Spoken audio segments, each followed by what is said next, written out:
troisième leçon que je tire, la responsabilité. Le premier lâche a été Adam. Oui, oui. Quand il a vu Ève, il dit, voici l'os de mes os, la chair de ma chair. Quand ils ont péché, que Dieu est sorti, il dit, c'est la femme que tu m'as donnée.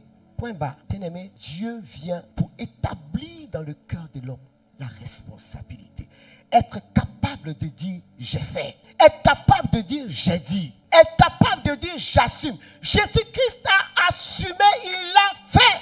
La maturité, la croissance, la récolte, les beaux fruits viennent de notre capacité à assumer nos choix, à assumer nos décisions. Les choix de Pierre ne sont pas les choix de Paul, mais on les assume.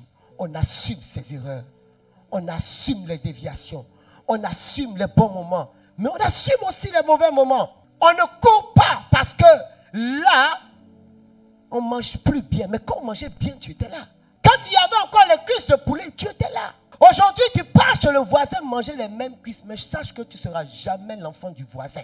Il va te tolérer une fois, deux fois. La troisième fois, son fils va dire, pourquoi tous les jours à midi, toi, tu viens manger chez nous? Tu vas retourner chez tes parents.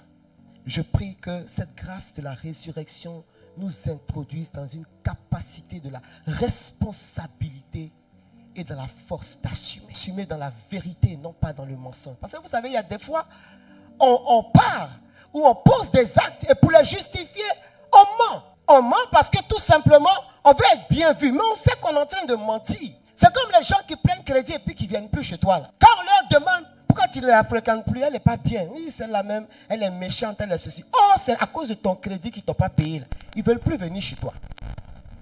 Et ils sont beaucoup comme ça. Bien-aimé, assume.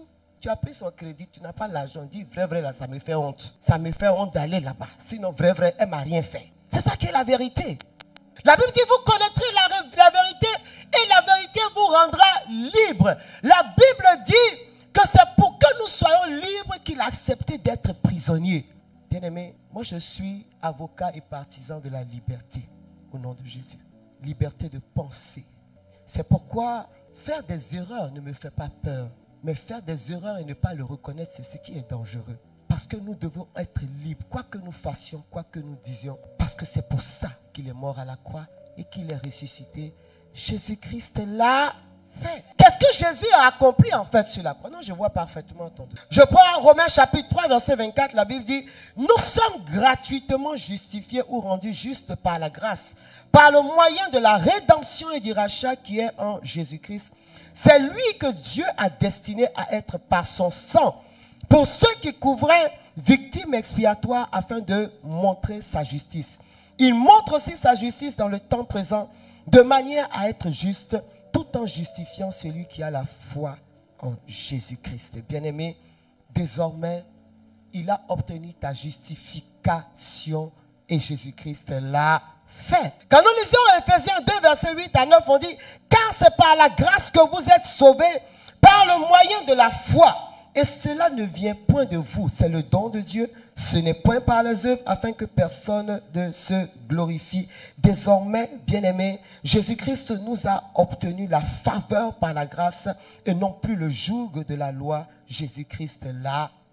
Colossiens 2, verset 14-15 dit, il a effacé l'acte dont les ordonnances nous condamnaient et subsistaient contre nous. Et il a éliminé en le clouant à la croix.